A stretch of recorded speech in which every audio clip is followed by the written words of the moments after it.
Muito boa tarde a todos. A mim compete-me dar as boas-vindas. Tenho o trabalho facilitado. Agradeço a vossa presença. Permitam-me uma palavra aos nossos oradores, que vêm partilhar connosco os vossos conhecimentos. Para nós é sempre uma honra. Estamos aqui a comemorar mais um aniversário da nossa cidade, do nosso concelho, e estamos a dar mais um passo naquilo que era um anseio dos lagoenses de há muitos anos. Termos, efetivamente, um museu em Lagoa. Tivemos aqui há uns meses, quando lançamos este projeto, aqui reunidos também, com muitos dos que aqui estão hoje, e naquela altura era uma intenção, era a nossa intenção lançar este desafio. Hoje já não é uma intenção, hoje é uma certeza. Já temos um trabalho feito, já temos um caminho percorrido, já recolhemos muitas opiniões, é feita muita investigação e, como eu disse, que há uns meses, quando cá estivemos, não fomos pelo caminho fácil. Um caminho de fazer um museu, ou mais um museu, igual a muitos outros. Fomos atrás daquilo que não havia. Fomos atrás dos conselhos que recebemos de quem mais percebe sobre esta matéria do que nós. Temos vindo, dentro dos nossos serviços, a criar estrutura para acolher, efetivamente, esse museu. Não queremos um museu, um espaço fechado, não queremos um museu, um espaço que não diga nada aos lagoenses, queremos um museu que mostre, efetivamente, toda a nossa história, estes 246 anos enquanto concelho e tudo o que está para trás enquanto ainda não éramos concelho, mas, sobretudo, que nos abra a porta para o futuro. Não é um museu que represente só o passado. É um museu virado para o futuro. É um museu em que se vai pensar, em que vamos refletir, em que vamos, efetivamente, praticar uma cidadania muito mais ativa. Portanto, não é um sítio onde a gente vai uma vez na vida, não é isso que nós queremos nesse nosso espaço, é um sítio onde a gente frequentemente lá vai, porque tem uma dinâmica própria, tem, efetivamente, sempre algo de novo para mostrar. E foi esse o desafio que lançamos aos nossos cientistas que connosco têm trabalhado. Foi esse também o desafio que lançamos a um arquiteto da nossa terra, que conhece muito bem a nossa história e que gosta imenso da nossa história, arquiteto Raposo. Muito obrigado por ter aceito o nosso desafio. E teria que obrigatoriamente ser alguém de Lagoa que sentisse Lagoa, conhecesse esse edifício, porque de facto, quando a gente conhece, a gente sente de uma forma diferente. E esta equipa foi formada, juntamente com os nossos colaboradores, que começando do zero, muitos deles sem conhecimentos nesta matéria, mas que com um tremendo empenho, com um tremendo profissionalismo, com uma tremenda dedicação, hoje estão quase experts na matéria. Deixo aqui também uma palavra de elogio a eles, porque de facto mostraram uma vez mais que são muito mais do que aquele estereotipo que nós temos de um funcionário público. E Lagoa, a Câmara de Lagoa orgulha-se disso, de facto tem uma equipa que vai muito para além dessa imagem estereotipada. Meus amigos, obviamente que vos deixo com os nossos oradores, que eles sim é que nos vão dizer algo de importante. A mim só me competi efetivamente dar as boas-vindas.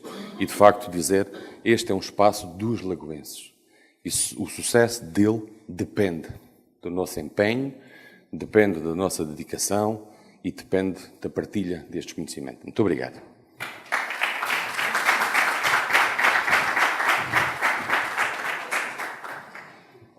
Agradeço as palavras do Sr. Presidente da Câmara Municipal de Lagoa, Francisco Martins. Iremos agora dar início às intervenções que irão transportar-nos por diversas áreas, desde a arquivística, à história da arte, passando pela arquitetura e levando-nos até à museologia, entre outras áreas.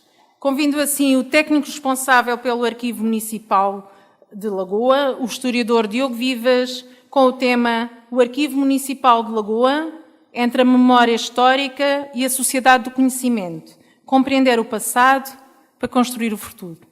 Diogo Vivas.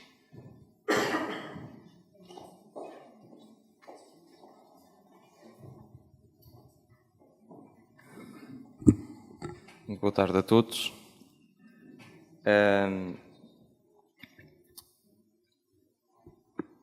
Uma larga percentagem do nosso património arquivístico encontra-se na dependência das autarquias. Não obstante a criação dos arquivos distritais, fruto do fracasso da política centralizadora iniciada por Alexandre Herculano e levada à prática até aos primeiros anos da República, em 1916, quando foram criados os primeiros arquivos distritais, e da importância que constituiu a salvaguarda desses fundos históricos, a sua guarda ou do patrocínio de ações de desenvolvimento dentro das respectivas áreas ou setores de influência, assiste-se a uma salutar tomada de consciência dos valores patrimoniais de cada região e da vantagem de os preservar, tanto quanto possível, no meio de origem. Para além da satisfação de fruírem um bem que é seu, as populações aspiram hoje em dia a melhor conhecer a sua terra e as suas tradições. Sentem-se compensadas por descobrir a respectiva identidade e veem-se promovidas ao reviverem as glórias do seu passado. Este esforço de reconhecimento ancestral levou a olhar com mais atenção não apenas os valores etnográficos, artísticos, arqueológicos, mas também todas as formas de expressão documental, sejam natureza arquivística, bibliográfica, iconográfica ou audiovisual. Reunidos em torno de um mesmo objetivo, esses documentos possuem uma evidente complementariedade e o seu inteiro aproveitamento só será possível se forem tratados de um modo coerente e relacionado. Não apenas os documentos, mas um olhar de conjunto sobre as entidades, fala em arquivos, museus e bibliotecas. Com efeito, no atual contexto de desenvolvimento tecnológico e metodológico dos espaços museológicos e, paralelamente, dos arquivos históricos, pela sua missão e fontes documentais, possuem condições especiais para a formação de estratégias de cooperação sobre as quais importa refletir. Arquivos e museus constituem espaços privilegiados de estudo, preservação e defesa da memória histórica de um país, região ou comunidade, manifestando uma função social indissociável na promoção da educação e cultura de um determinado local, podendo reforçar-se mutuamente nesse papel. O arquivo histórico apresenta-se primeiramente como uma fonte essencial de informação, nomeadamente para os museus municipais, cuja ligação territorial partilham com o arquivo. O mesmo se pode afirmar relativamente ao museu, cujo património se afigura como uma rica fonte documental para o arquivo que com ele partilha a história. A origem de muitos concelhos portugueses coincide precisamente com a formação da nacionalidade, não será o caso de Lagoa. No entanto, a administração municipal, no início do século XIV, concretamente no reinado de Afonso IV, altura em que começam a surgir os primeiros cartórios, decorrentes da necessidade de conservar e proteger um conjunto de documentos produzidos e recebidos pela Câmara no exercício das suas atividades. No período manuelino, a organização concelhia sofrerá grandes mudanças, traduzidas numa maior complexidade dos registros e, por conseguinte, no nascimento de nova e cada vez mais rica documentação. O período filipino, que se lhe segue, pela importância atribuída à ligação entre o poder central e o poder local, essa complexificação ainda se torna mais evidente, traduzindo-se num crescimento exponencial da documentação. E no século XVIII, século em que Lagoa conseguiu a sua autonomia administrativa, cujos 246 anos hoje se assinalam, com o surto económico do país e o espírito empreendedor dos seus governantes, destaca o Marquês de Pombal, figura importante para Lagoa e que importa valorizar, muito contribuíram para o enriquecimento dos diferentes cartórios. A Revolução Liberal e as reformas administrativas então empreendidas levaram ao nascimento de novos concelhos e foram determinantes para a atual organização autárquica. Trata-se de um momento crucial para os arquivos municipais, não só pela documentação que surgiu, mas também porque se dão passos importantes para a divulgação dos fundos mais antigos. Neste leque de documentação, ao longo dos tempos, merecem especial destaque as atas de variação, os primeiros censos e registros contabilísticos, essenciais para a comunicação que se segue, os livros de fóruns, muito requisitados ultimamente no nosso arquivo, nas questões relacionadas com o domínio público marítimo, os livros de privilégios, alvarás, provisões, entre outros. A complexificação da administração resultou não apenas numa multiplicação das séries documentais, mas também no aumento do volume de documentos produzidos. Organizam-se livros de correspondência, recebida e expedida, registro de bens, livros notariais, livros de receita e despesa, coleções de regimentos e aparece a planta desenhada, referente a projetos urbanísticos, obras públicas e construções particulares. O século XIX é acompanhado de grandes transformações a nível político, administrativo e militar, e surgem os primeiros censos, os cadernos de recenseamento eleitoral e militar, não os cadernos de recenseamento eleitoral dos dias de hoje, mas os dos séculos XIX e da primeira metade do século XX, que congregam em si muita informação, editais, posturas, regulamentos, manifestos e a fotografia. Mas existe outra documentação de incidência municipal que importa não esquecer. As fontes para a história local não se resumem, obviamente, aos processos originários em torno das vidas dos municípios. Desempenham um papel de relevo os arquivos de família, alguns arquivos eclesiásticos e também os administrativos centrais, cuja origem e destino está à margem das autarquias, mas onde se poderão encontrar importantes registros de interesse para o Conselho. Para além destes, existe toda uma série de documentos em suportes variados e com as mais diversas origens, que ajudam a completar o quadro informativo sobre o passado, a vida e o património de cada região. Muitas vezes estes fundos são consideravelmente enriquecidos pela compra ou legado de bibliotecas particulares, coligidas por especialistas ou simples curiosos de história local. Livros ou folhetos, coleções de imprensa regional, recortes de jornais ou revistas, manuscritos, fotografias, vídeos, etc., constituem parte destes fundos. Mais ou menos espontaneamente, mais ou menos intuitivamente, vão-se formando pequenos núcleos que constituem um riquíssimo potencial de informação. O adequado tratamento destes núcleos transformá-los-ão em verdadeiros polos de desenvolvimento e num fator estimulante para que se aprofunde a identidade de cada região. Compreender o património material e imaterial que nos rodeia e, consequentemente, as funções intrínsecas aos museus e arquivos obriga a um conhecimento e reflexão sobre os seus fundamentos, o espaço geográfico no qual assenta e os seus pressupostos morais, políticos e económicos. Conhecer a sociedade que lhe está na base implica mais do que conhecer o somatório dos indivíduos que a compõem. Sendo expresso pela influência do ambiente físico existente em cada sociedade, é preciso conhecer as relações estabelecidas entre estas e os indivíduos, as necessidades e características de cada um, o seu trabalho exercido no conjunto da comunidade onde se insere e a forma como esta relação de interdependência os diferencia de outras sociedades ou vivências comunitárias. Para a formação desta identidade importa referir o papel fulcral da memória coletiva. Esta é composta por datas, como a que assinalamos hoje, locais, onde nos encontramos, nomes. A primeira variação Concelhia de Lagoa, por exemplo, presidida por Francisco Luís Martins Veloso, com os vereadores Simão Barroso de Andrade, João Gonçalves Figueira, Domingos José Quaresma e o procurador do Conselho, Domingos Gonçalves Pina.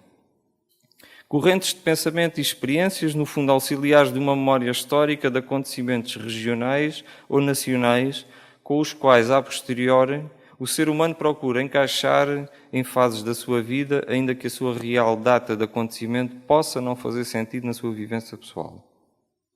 Sem esta memória e consequente identidade mútua, seria impossível encontrar uma identificação comum entre indivíduos, bem como a formação de grupos e comunidades.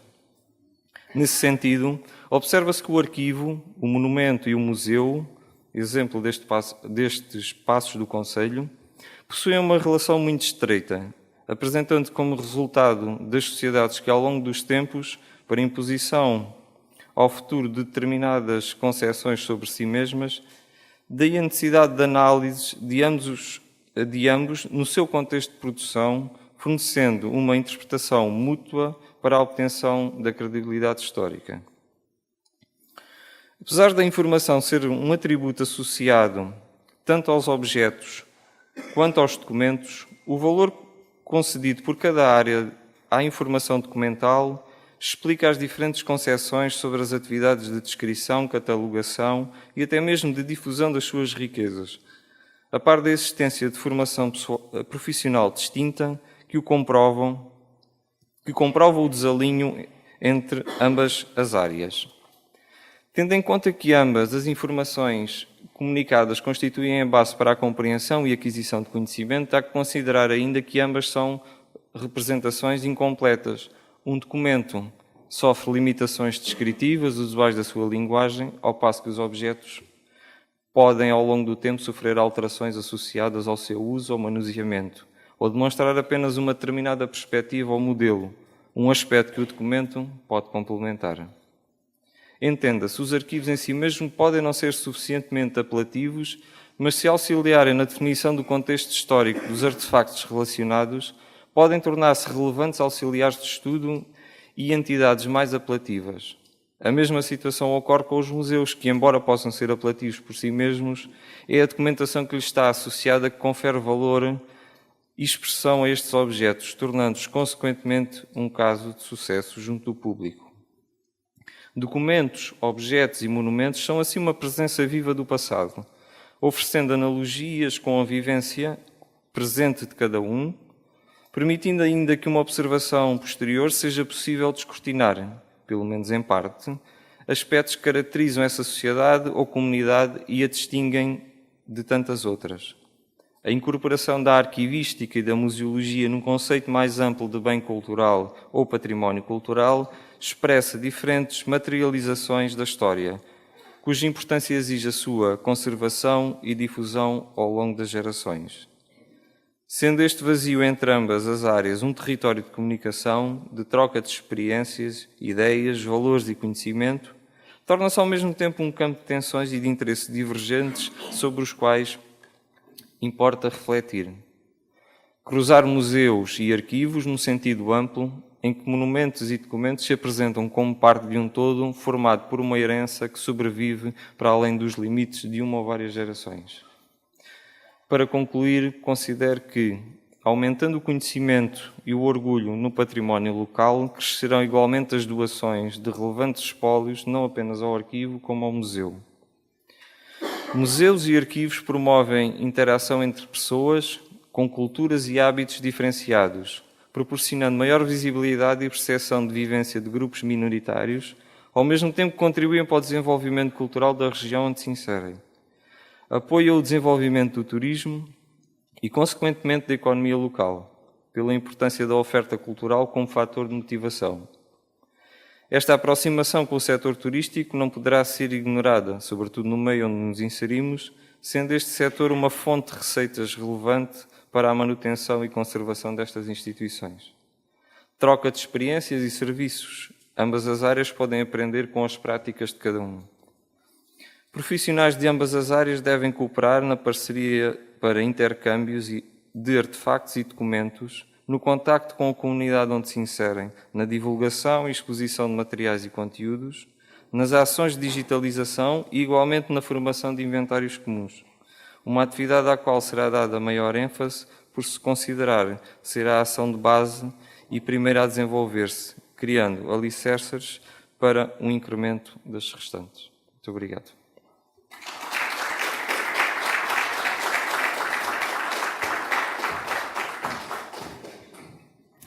Agradeço ao nosso técnico e historiador Diogo Vivas a sua intervenção. Convido já de seguida Ana Pagará, historiadora de arte, com o tema Análise Histórico-Arquitetónica dos Espaços do Concelho de Lagoa, notas preliminares.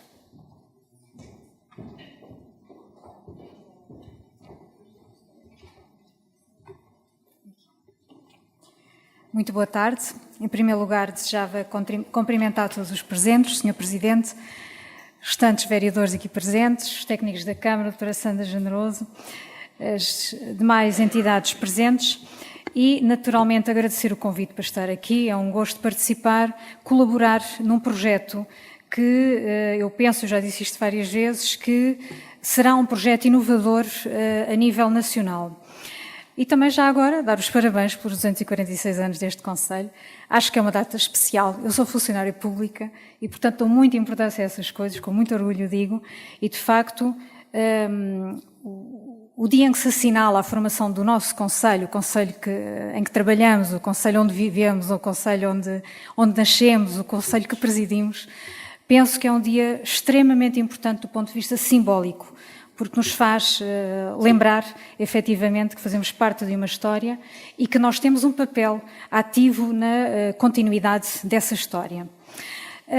Deram-me 10 minutos apenas, eu vou ser muitíssimo breve. Evidentemente que hoje não vou poder apresentar os resultados da investigação que está em curso, porque isso demoraria muito mais tempo, mas queria apenas dar algumas notas sobre o trabalho que está neste momento em curso ao nível do estudo histórico-arquitetónico deste magnífico edifício. Eu digo magnífico propositadamente. Pode não ser monumental, efetivamente, mas porque é um edifício, um duplo edifício, digamos assim. Na medida em que temos aqui uma sobreposição de duas realidades, que são distintas. Por um lado, o edifício de arquitetura religiosa, e que é o sítio exatamente onde nós estamos neste momento, já vou explicar um bocadinho melhor, e por outro lado, um edifício de arquitetura civil, que normalmente, portanto, os antigos espaços do Concelho de Lagoa, que, portanto, no fundo, o centro político-administrativo desde 1859-60, e que depois, ao longo do tempo, sofreu várias alterações.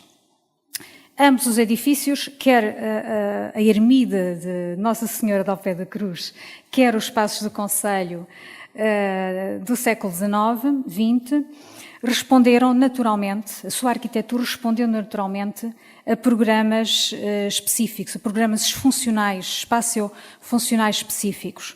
E, portanto, têm que ser entendidos como tal, à época da sua construção, por um lado, e depois em diacronia, ou seja, ao longo do tempo da sua própria vivência. E, portanto, gostaria de dar apenas algumas notas sobre a famosa ermida de Nossa Senhora de Ao Pé da Cruz. Ainda ontem estava em alto e me disseram, não, a ermida de Ao Pé da Cruz é em Silves, precisamente porque preciso da memória da ligação ao Concelho de Silves. Mas esta ermida de Nossa Senhora de Ao Pé da Cruz, que aparentemente, quando começámos este trabalho, nos parecia algo isolado, não é? E depois, quando partimos ao terreno, percebemos claramente que pertencia a um universo de ermidas espalhadas não só pelo Algarve, mas também pelo país, que correspondem a uma tipologia concreta do ponto de vista arquitetónico e a um orágo em concreto. Esta ermida, como dizia, pensava-se que tinha sido fundada, portanto, nos finais da Idade Média e hoje, depois, portanto, do trabalho que temos vindo a desenvolver, podemos, de facto, afirmar que a ermida não é anterior à década de 80 do século XVII. A tal primeira referência de que temos nota, que é publicada pelo Dr. Rossel dos Santos, é de 1683. Nós fomos ver, portanto, o Sr. Padre teve a amabilidade de mostrar os livros das visitações da matriz e tivemos a oportunidade de constatar que, efetivamente, o registro desta visitação do Bispo Dom José de Menezes, que data de 19 de janeiro de 1683, nos diz claramente que vimos a ermida de Nossa Senhora de Ao Pé da Cruz e aprovamos muita devoção com que se tem obrado e esperamos que se aperfeiçoe de sorte que seja a melhor do Bispado. Efetivamente, a forma como está escrito, isto em comparação com outros imóveis que já trabalhei e outra documentação, diz-nos claramente que a ermida está em construção.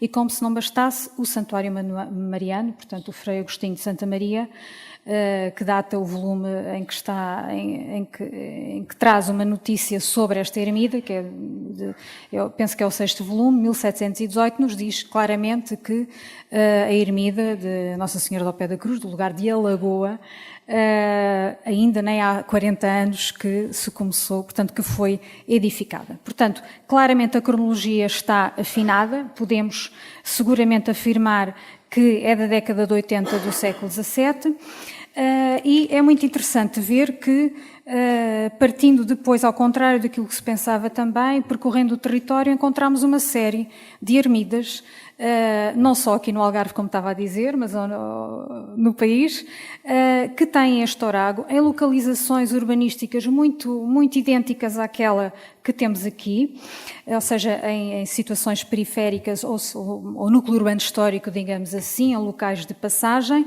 e aparentemente estamos a falar de um culto que estava bastante bem disseminado e que no fundo vem, embora seja um culto desde a Idade Média presente em toda a cristandade, é um culto que se torna mais exacerbado depois do Concílio de Trento e, sobretudo, durante todo o século XVII. E, portanto, aqui para o caso do Algarve temos Estói, temos Salir, temos Paderne, Querença, penso que não há mais nenhuma, penso que não me estou a enganar, mas fora do Algarve existem uma série delas. Em Beja, por exemplo, em Sernancelho, no concelho de Viseu, em Caminha, em Baião, no Moledo e por aí adiante. Agora, o muito interessante é ver que todas elas correspondem à mesma cronologia, salvo raríssimas exceções, portanto, a segunda metade do século XVII, e deixei para o fim a mais interessante, que é efetivamente a de Faro, na medida em que o próprio Rossel dos Santos, na sua monografia, dá indicação. Eu não sei se existe alguma relação, mas a única que eu conheço é a de Faro e poderá haver aqui alguma relação. E nós estivemos lá, estivemos a ver, fizemos medições e é muito interessante ver que o facto arquitetónico subsistente da ermida de Lagoa corresponde às mesmas dimensões da ermida de Faro. O que é que nós queremos dizer com isto? Que, muito possivelmente, a ermida de Faro é de cerca de 1640 ou 44, a fundação, que provavelmente o modelo que importamos foi efetivo para aqui, foi de facto o de Faro.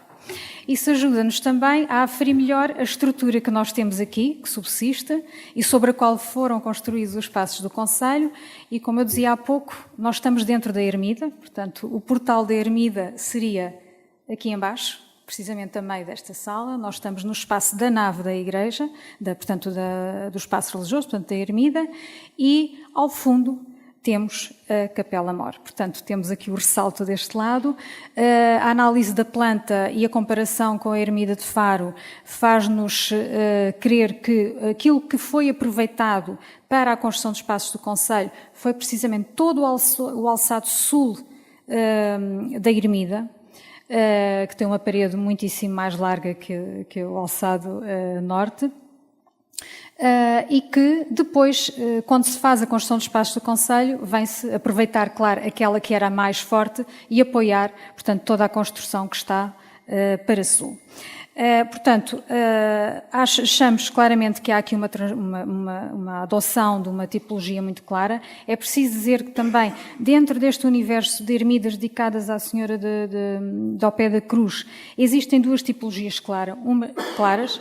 Uma que é a de Faro e que aparentemente seguiria esta da Lagoa, e como é a de Beja, de grandes dimensões, extremamente altas, no entanto com uma proporção muito clara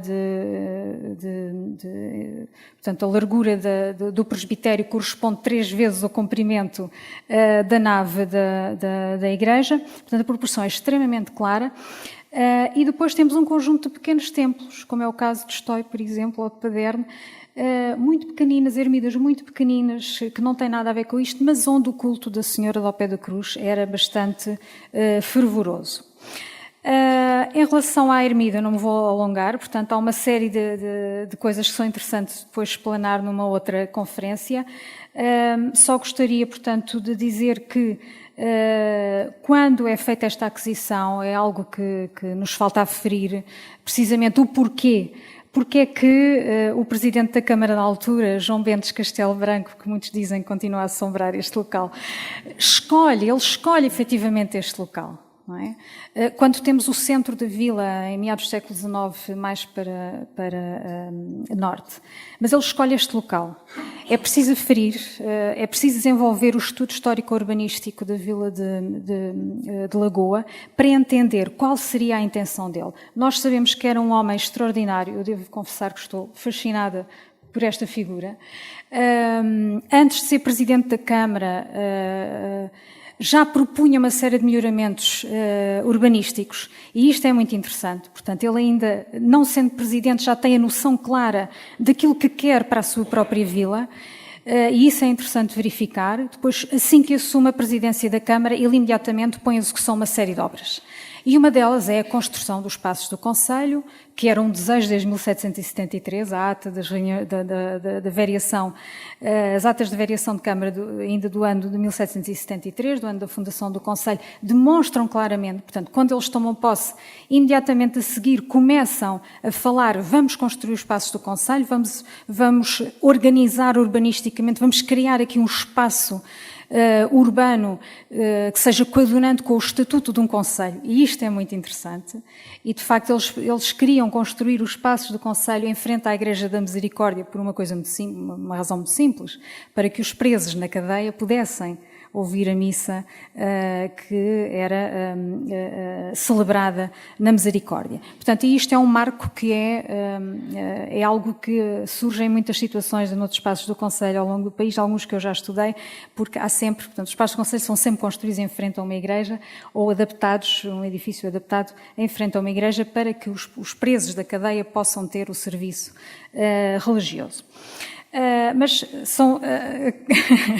é muito, muito interessante. Efetivamente, dá-se a aquisição, já com Castelo Branco como Presidente da Câmara, já localizámos o registro notarial no Arquivo Distrital de Faro, que data de 5 de janeiro, a compra efetiva da ermida de Nossa Senhora do Pé da Cruz, para a adaptação aos espaços do Conselho.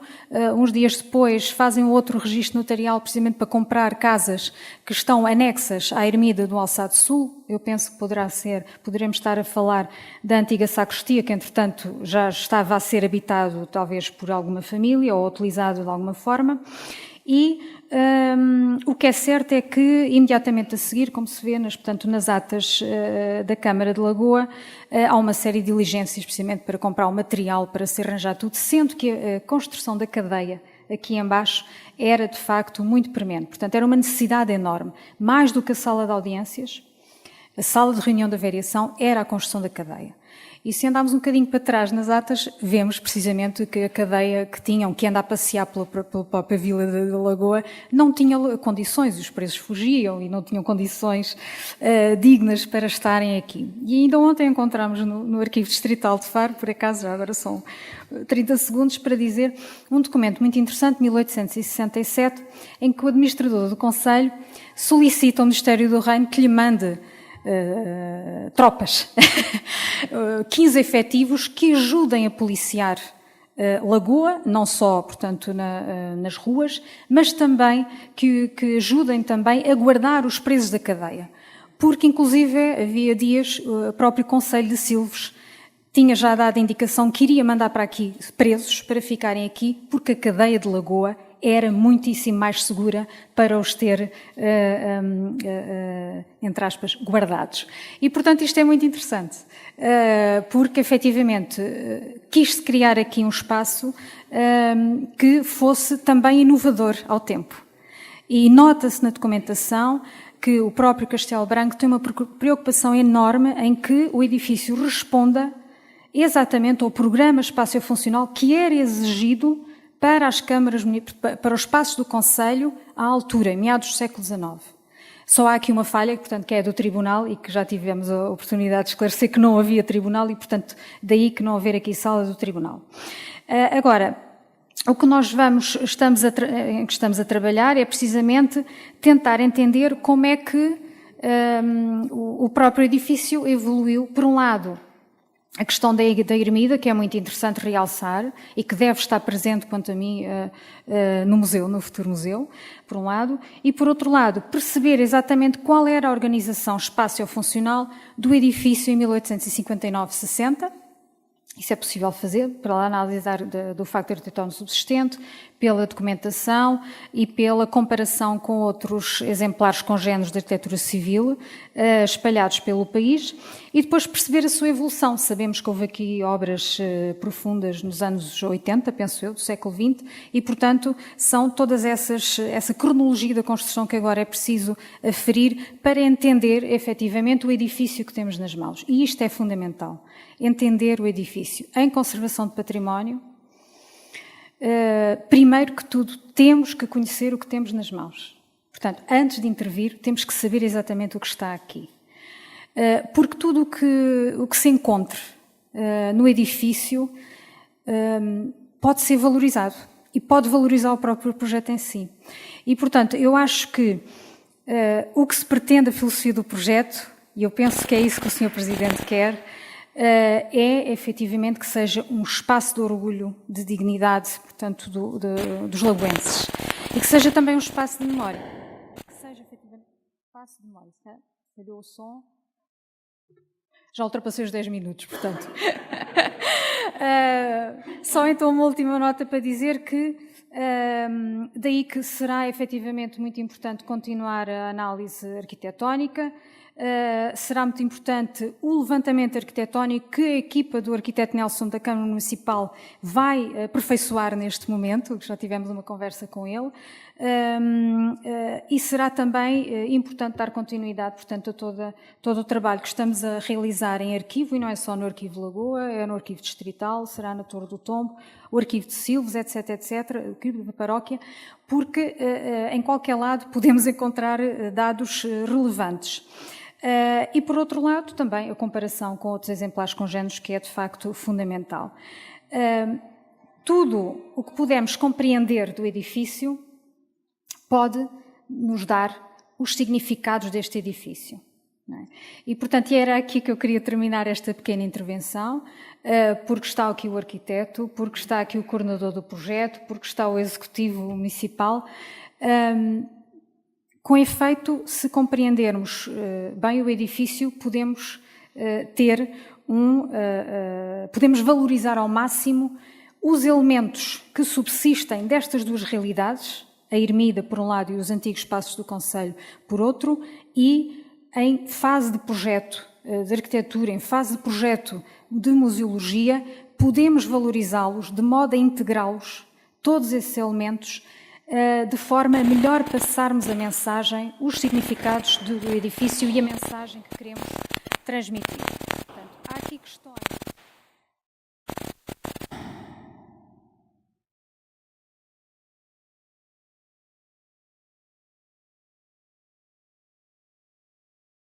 Materiais de construção, tudo isto tem que ser muitíssimo bem, porque estamos a falar de um edifício histórico, com duas valências diferentes e com vivências diferentes ao longo dos séculos. E tudo isto tem que ser muitíssimo bem ponderado, porque é evidente que no final do projeto há coisas que têm que ser sacrificadas relativamente umas às outras, mas que seja de forma a que os significados do edifício sejam uma mais-valia no próprio projeto museológico. Era só isto que eu vos queria dizer hoje. Muito obrigada pela atenção. Mais uma vez, parabéns.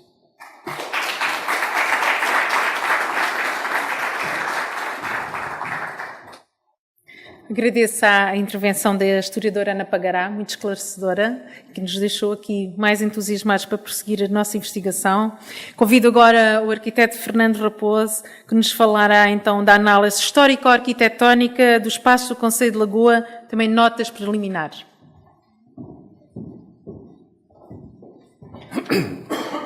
Muito boa tarde a todos. Quero agradecer mais uma vez, já agradeci, e quero agradecer mais uma vez ao Sr. Presidente, ao Sr. Presidente também, a oportunidade de estar aqui com todos e de partilhar alguma das opiniões que eu tenho sobre como conduzir este museu. Também quero agradecer aos senhores vereadores e aos demais presentes. Não sei como isto pode...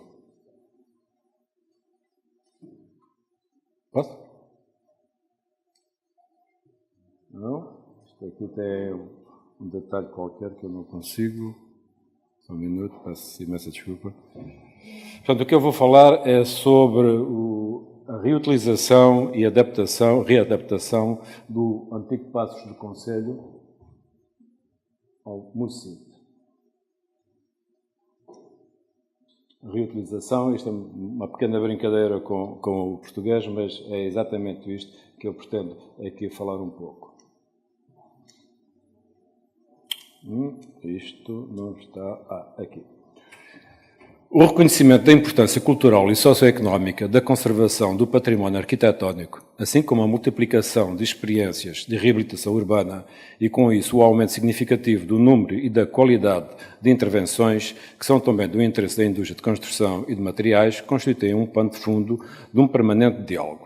Esse diálogo contempla a evolução e a especialização das necessidades de informação sobre temas de conservação e é protagonizado por historiadores de arte, especialistas de conservação, arquitetos, engenheiros, arqueólogos, sociólogos, antropólogos, autarcas, etc., que permitem uma diversidade de abordagens nas ações de conservação do património e de reabilitação de edifícios. Portanto, com isto dizer que edifícios ao longo da sua vida e história podem estar, e normalmente estão, sujeitos a diversas utilizações e readaptações, como é o caso do edifício onde nos encontramos hoje. Para aqui vou trazer alguns exemplos que eu considero extraordinários para expor algumas das potencialidades e de uma oportunidade como esta. Estes exemplos podem resumir-se no nosso contexto a 3 causas. Pela intervenção da natureza, tal como terremotos, inundações, etc., pela ação violenta dos homens, tal como tensões sociais e guerras, pela necessidade funcional decorrente do tempo e das tecnologias.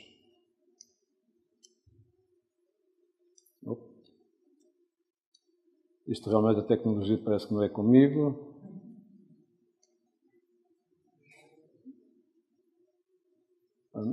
Antes um pouco. Aí. Pela intervenção da natureza, tal como terremotos e inundações, como este edifício já passou por elas. Aqui apresento um exemplo, que é um exemplo muito interessante, do terremoto de Belize, em 1968, que mais tarde veio sofrer uma intervenção do arquiteto Cisa e do Roberto Colova. Este edifício foi uma oportunidade para resolver problemas urbanísticos que a cidade de Salemi padecia. É um exemplo um pouco controverso, inclusive na própria cidade. Pode ir para frente? Aqui a nota para este trabalho é a conservação da memória num incidente que marcou a história de Salemi. Aqui um pequeno exemplo de uma clara diferenciação e destaque do detalhe em relação ao espaço existente. Optaram por não tocar no que restou da antiga Igreja Matriz de Salemi. Pela ação violenta dos homens, tal como tensões sociais e guerras. Aqui passaria a apresentar o Neumuseu em Berlim, com um trabalho de recuperação do David Chipperfield. Este edifício foi completamente bombardeado e destruído, como se pode ver na imagem, em 1945, pela Segunda Guerra Mundial, como todos sabem. Aqui apresento uma imagem do saguão de entrada, anteriormente, no início do século XX, a seguir uma imagem de como o edifício ficou completamente destruído em 1945, e aqui apresento uma imagem de como foi a recuperação deste edifício. Não houve uma intenção de preservar o edifício tal como ele tinha sido, mas sim na sua memória, dando espaço para que a sua mais recente história fizesse parte do conteúdo museológico. E também pela necessidade funcional decorrente do tempo e das tecnologias. Este aqui apresenta um edifício em Londres, o Old Manor Park Library, do escritório Aparata, que é uma antiga biblioteca, é um edifício até da escala deste aqui, onde é que foi executada uma obra de melhoramento do edifício, de reconversão do edifício, para uns ateliês, para artistas, para servir a população. Apresento-lhe algumas fotografias do antes e depois, para se perceber como é que o edifício, ou como é que as obras de intervenção decorreram. Aqui, mais uma vez, um antes e um depois, vendo-se uma estrutura que foi colocada de forma a interferir o mínimo possível no espaço arquitetónico que existia. A intervenção acentuada por uma forte distinção entre os novos elementos introduzidos e o espaço existente. Aqui pode-se ver, por exemplo, um pavimento. No decorrência das análises, foram encontrados os pavimentos originais e optaram por não os continuar, mantiveram-nos. Enfim, é uma metodologia de trabalho. Mas também gostaria de falar e não esquecer do sonho, a ordem dos sonhos. Os sonhos dos religiosos que erigiram a ermida inicial, dos homens desta terra que fizeram de uma ruína a sede de um município emergente, dos autarcas de criar um museu para relembrar o porquê de estarmos aqui e de quem está viabilizando e materializando esses sonhos. É assim que os edifícios nascem e evoluem, acompanhando os seus utentes, os homens. Este edifício é um exemplo vivo do passar do tempo, onde acontecimentos das mais variadas naturezas promoveram a sua adaptação. Assim sendo, eis que estamos perante mais uma oportunidade de, através das nossas intenções, decidir sobre o novo tempo deste edifício. Para isso, a intervenção arquitetónica faz parte de todo um trabalho de uma equipa que se propõe a esse propósito.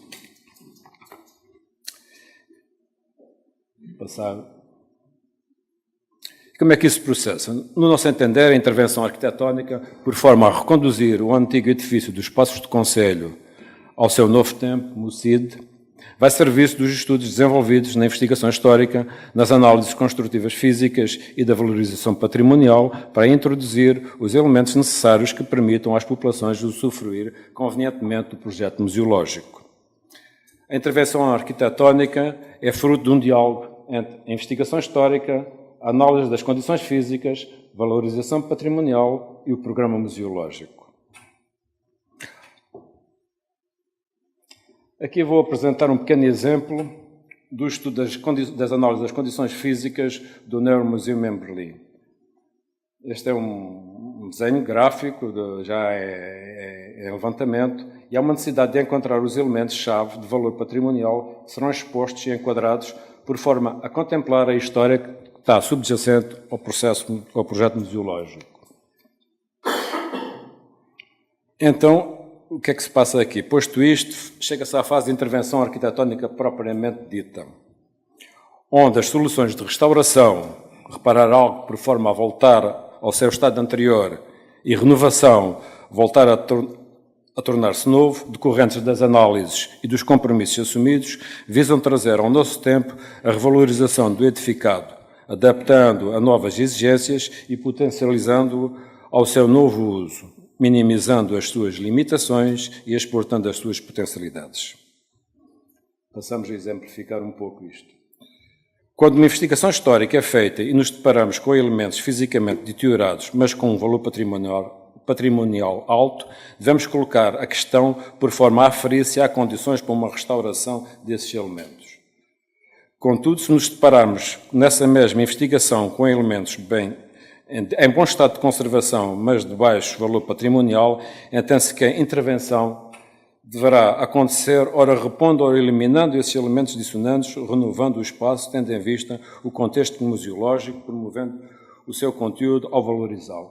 Este aqui é um exemplo também do Neuromuseum em Berlim, onde aquele desenho que mostrei inicialmente era desta sala, onde é que se verifica a necessidade ou as opções de restaurar as colunas, os tetos, introdução de alguns elementos novos, mas procurando reconstruir, e assim se valorizou o espaço.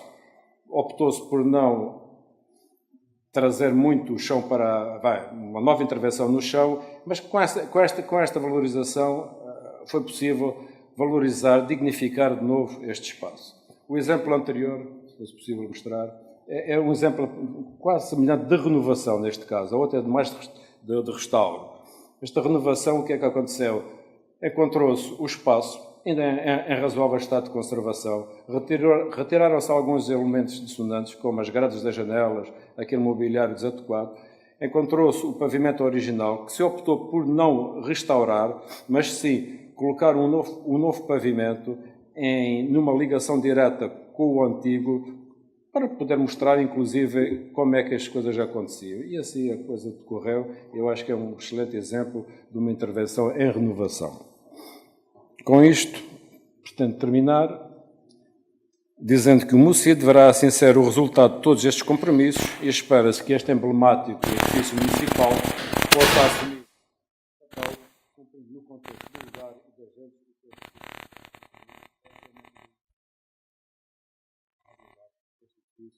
conjuntamente com os estudos que estão a ser desenvolvidos. Muito obrigado.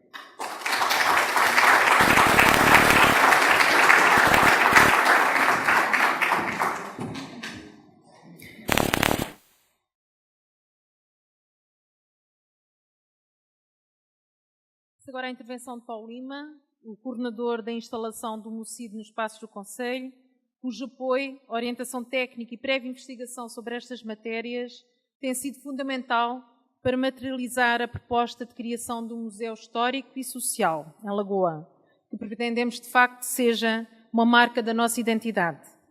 Convido assim Paulo Lima para nos falar sobre o percurso que nos trouxe até aqui e o que é que nos reserva um futuro próximo, com o tema Passos do Concelho de Lagoa e Res Pública, caminhos para um museu pouco convencional.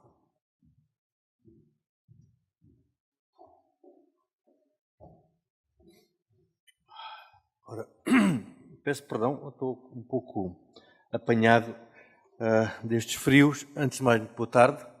Permitam-me, como sou de fora, agradecer ao Sr. Presidente da Assembleia Municipal, agradecer ao Sr. Presidente da Câmara, agradecer ao Sr. Vice-Presidente, aos Srs. Vereadores e, se me permitem também, deixar uma palavra para a Sra. Vereadora Ana Martins, porque temos vindo a conversar e num diálogo que eu espero que seja cada vez mais frutuoso.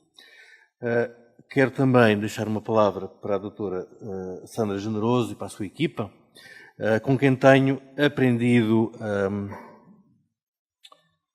que por vezes os nomes assentam-nos que nem uma luva, que é a generosidade. A generosidade não só dela pessoal, mas também a generosidade da partilha com a sua extraordinária equipa, que além da generosidade e da partilha, são também extraordinários técnicos. O Dr. Ismael, o Dr. Diogo, a Dra. Dores Correia, com quem eu tenho vindo a aprender a cidade educadora, que para mim tem sido muito importante. E aproveito também para saudar todas as entidades presentes e todas as pessoas. Gostava, e antes de falar um pouco sobre isto que nos reúne aqui, que é os 246 anos deste Conselho, dizer uma coisa que penso que também nos introduz, que é recordar que há 85 anos a última grande resistência popular ao Estado Novo foi aqui, foi no Algarve, um dos lugares, que foram as greves de 18 de janeiro de 34. Que levou a que muitos algarvios, de Silves, Portimão e também de Lagoa, fossem parar às prisões de Peniche, ao depósito dos Açores, depósito de presos de Angra do Heroísmo e alguns também ao Tarrafal. Importa que isto esteja presente, já que o tema, ou um dos temas deste museu, são os movimentos sociais e políticos. Este museu que nós hoje aqui falamos, nos 246 anos deste Conselho, e aproveito as palavras da doutora Ana Pagará, que se deve, antes de mais, parabenizar, como dizem os brasileiros, não apenas o Executivo, mas o Executivo enquanto representante de uma longa e dura história de constituir todos os dias este Conselho e fazer dele um espaço cada vez melhor para viver, e penso que este projeto Cidade Educadora é um exemplo desta revolução que também tem que acontecer, e se for alguém para vir será ótimo que através do telemóvel nós podemos convidar, porque eu acho que vai haver música e um Lagoa de Honra.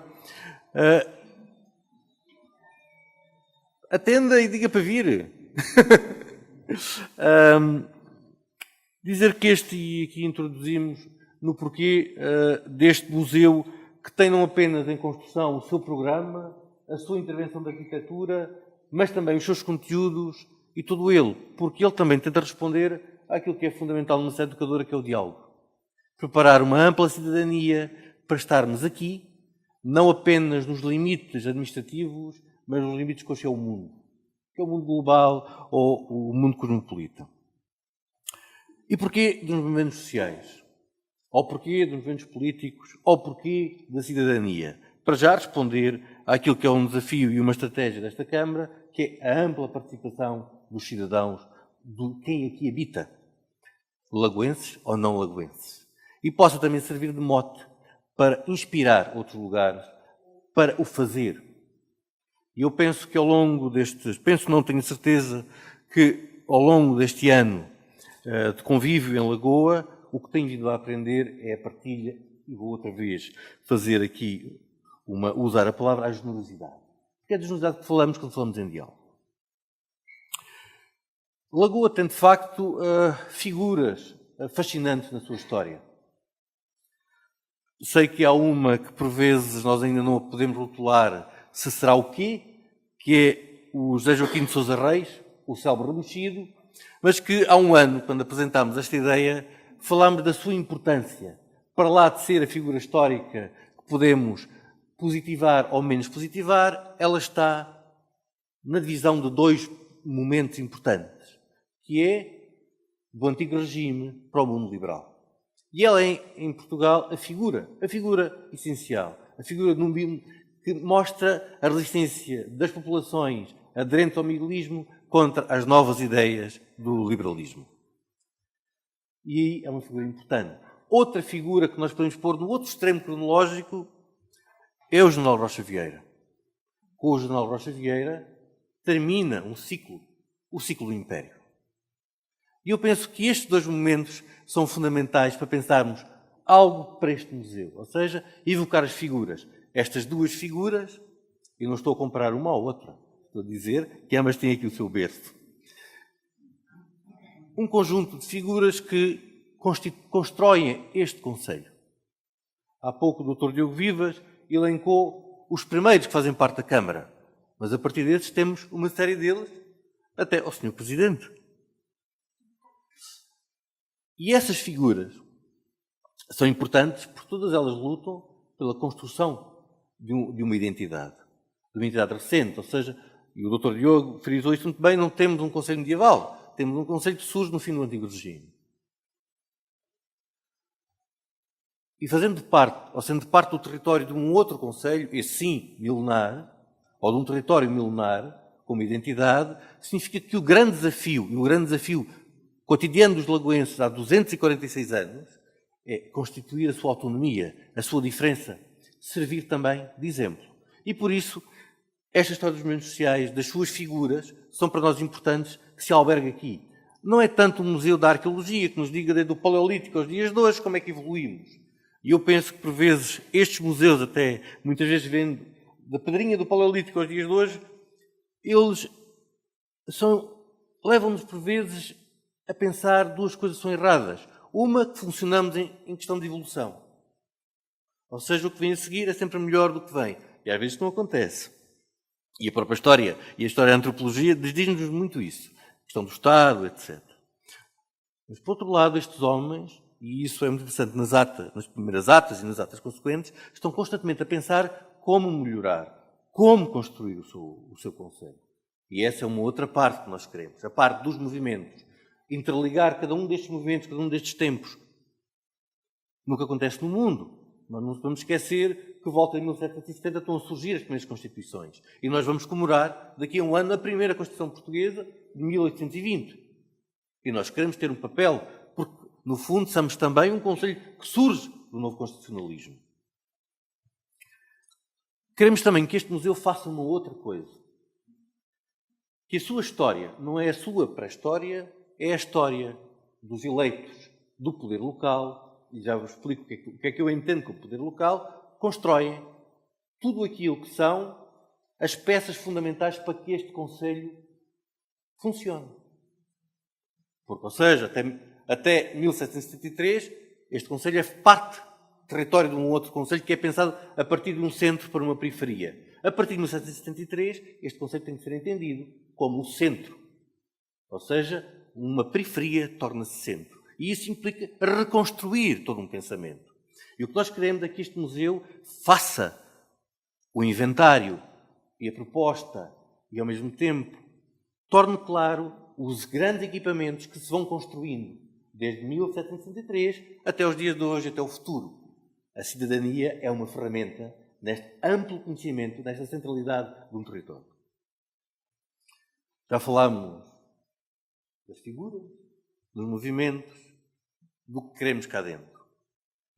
Mas este museu não pode ser um museu que se encerra. Ele não é também, e perdoem-me voltar um pouco atrás, ele não tem o mesmo programa que o museu que se está a construir em Peniche ou o Museu do Aljube. Ele é um museu sobre conceitos. Conceitos que fundamentam a nossa cidadania.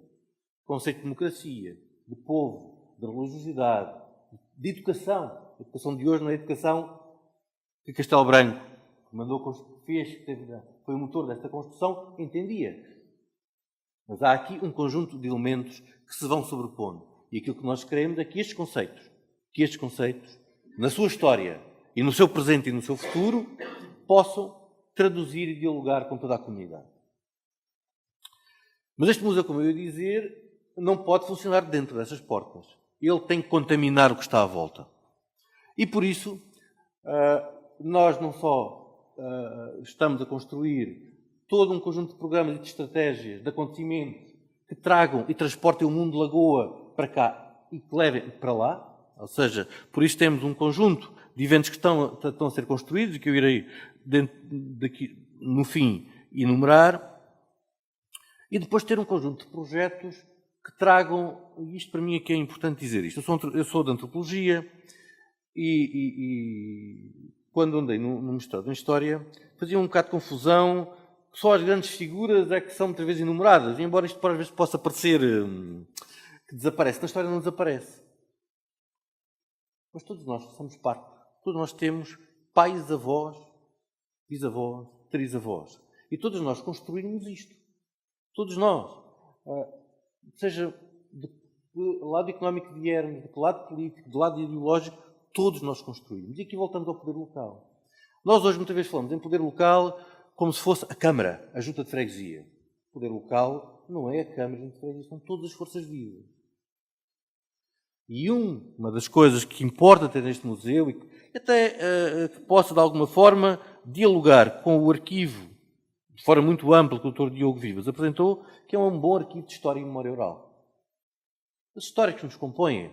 Eu há pouco estava a ter o prazer, estavam-me a dizer que aquelas senhoras são professoras primárias. Aquelas senhoras constroem cidadãos. Eu acho que a coisa mais importante que eu aprendi na vida para dialogar com o mundo foi que eu aprendi na escola primária. Aprendi a ler, aprendi a escrever.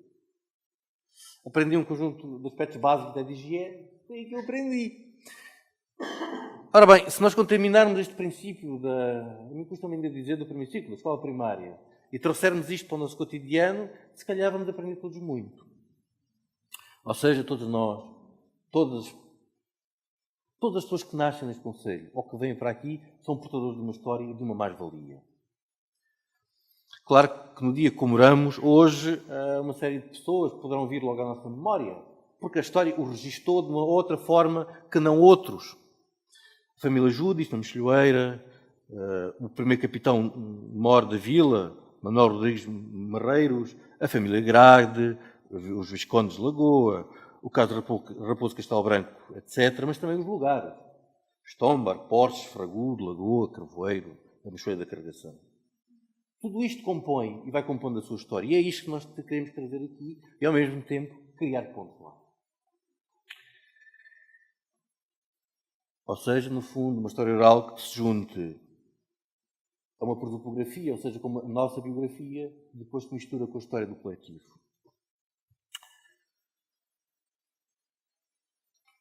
Aquilo que estamos a comemorar hoje, e que estamos neste sítio, estamos a comemorar uma coisa que é o espírito do lugar.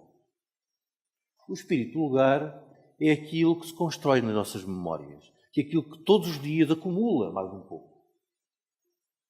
Se o poder local somos todos nós, em que alguns, por razões da própria inerência da construção do político e do próprio Estado, do ponto de vista da antropologia, têm um papel, digamos, às vezes mais visível, todos nós o temos. E o espírito do lugar, deste lugar, se constrói nisso.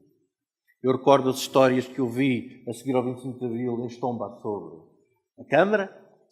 Eu recordo as histórias que vamos ouvindo, que vamos lendo. E este espírito do lugar é fundamental. E agora, isto foca o seu arquiteto, que terá nas suas mãos um filho complicado, que é o espírito do lugar que aqui tem que prevalecer. O que nós fizermos nestas paredes, se formos ver, este é um terceiro ou quarto uso deste espaço. Devemos sempre pensá-lo na questão de que que eu, muitas vezes, eu lembro-me quando ia às escolas primárias, falava sobre património, dizia: nós herdamos, nós somos apenas transmissores de algo que é a nossa identidade e que transmitimos aos outros. E nós aqui temos 2 ou 3 opções. A primeira é fazer daqui um zero e reconstruir o que entendermos. Ou então pensarmos que alguém vai herdar isto e vai, se calhar, querer conduzir isto a outros caminhos. E eu penso que aquilo que terá que ser a nossa maior orientação, e por onde não nada entendemos e apenas pensando naquilo que em conjunto temos de construir, que é o programa museológico, é uma coisa muito simples, que é escutar. Escutar quem está à nossa volta e escutar estas paredes. Uma das coisas que a Companhia Doutora Ana Pagará tem vindo a fazer é escutar outros edifícios, câmaras, passos de conselho e igrejas que nos dão pistas para o que vai aqui acontecer. Como foi isto? Como é esta história que está aqui? Como é que esta história dialoga com todo este conselho? Este conselho que emerge em finais do século XVIII. E ando à procura deste diálogo que me parece fundamental que este museu traga, ou contribua também para trazer este universo do político e da cidadania para cá. E por isso nós estamos a trabalhar, já a ultimar, um programa que tem a ver com várias coisas. Uma, locais, outras, pensá-las de uma outra forma, outras trazendo o que o mundo de melhor tiver. Eu trabalhei durante muito tempo com um produtor que me dizia uma coisa que eu na altura não tinha sequer entendimento para perceber, que era fazer aqui em Nova Iorque é o mesmo, o que nos diferencia é a escala. E eu acho que quando trabalhamos temos de ser o mais ambicioso possível. E por isso aquilo que estamos a construir é um programa que responda a isso. E que responda a trazer o que melhor existe e que possa dialogar com este projeto e com os projetos que Lagoa está a construir. E por isso nós estamos a preparar uns encontros da imagem para refletir sobre o poder da imagem hoje. E a ideia é trazer não apenas fotógrafos ou realizadores portugueses, mas também fora, e trazer gente. E gente que muitas vezes não estão associados, escritores, políticos, etc. Pensar a música também enquanto elemento político, e daí estamos a preparar com o ICTM, que é o Conselho para a Unesco da Música Tradicional, quem apresenta a doutora Salva Castelo Branco, e a ideia é organizar aqui, na primavera, um primeiro encontro sobre a música de intervenção e como é que a música também ajuda no momento de guerra, porque não podemos separar que a guerra está à nossa porta e que nós estamos num mundo em conflito. E estes projetos devem partir e devem falar. Porque eu sou favorável, eu cresci numa pequena aldeia do interior do Alentejo e aquilo que senti quando saí foi ninguém me preparou para vir para a cidade. E eu penso que isto é fundamental. Porque estamos a formar cidadãos do mundo. E aqui vou buscar uma expressão que tenho discutido com a doutora Dores, que é a polis grega. E por fim ter publicações. E uma das publicações que queremos fazer de uma forma crítica, mas trazendo diferentes diálogos, é, por exemplo, um velho livro sobre o Remexido que tenta situar o Remexido no seu tempo. Mas outras coisas que queremos editar, etc. Eu quero, e antes de vos dizer e dar outra vez e renovar os parabéns, é que este é um projeto que é extraordinário. Não é pela dimensão do edifício, é porque ele embebe-se de uma forma diferente de olhar o poder local. Eu tenho a oportunidade de trabalhar com muitos concelhos, com muitos municípios, e falar, e digo isto não é por estar aqui. E muitas vezes há grandes projetos culturais. Mas eu não conheço um outro lugar onde haja um projeto de cidadania. E encontro aqui. Muito obrigado e parabéns.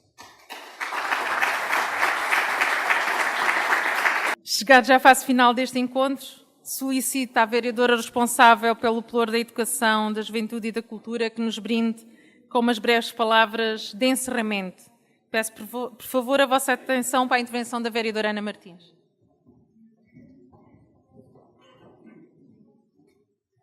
Eu, como não tenho capacidade de improviso como o Sr. Presidente, vou ler. Ora, ao longo do ano 2018, tivemos a oportunidade de refletir e operacionalizar um percurso consciente de construção efetiva de uma cidade educadora. Construímos-la para as pessoas e, principalmente, com as pessoas. A construção do projeto Museu dos Movimentos Sociais e da Cidadania, assente no princípio da cidade educadora, tem que ser um processo participado por todos e todas e que marcará certamente um diálogo local com todos os agentes educadores e culturais, o que nos responsabiliza como comunidade. Mas também projetará a Lagoa na geografia regional, nacional e até mesmo além fronteiras, marcando o nosso compromisso em valorizar e investir nas pessoas, numa educação permanente ao longo da vida, em todas as idades e com recurso a todos os espaços e lugares que o Conselho nos oferece, através de uma programação integrada ao nível sociocultural, desportivo, educativo e na área da cidadania e da juventude. Assim, e para terminar as comemorações dos 246 anos do Conselho de Lagoa, convido-vos a todos e a todas a assistir a um pequeno apontamento musical da responsabilidade da Artes 21, Associação de Educação Artística de Lagoa, na sala ao nosso lado direito. Muito obrigada.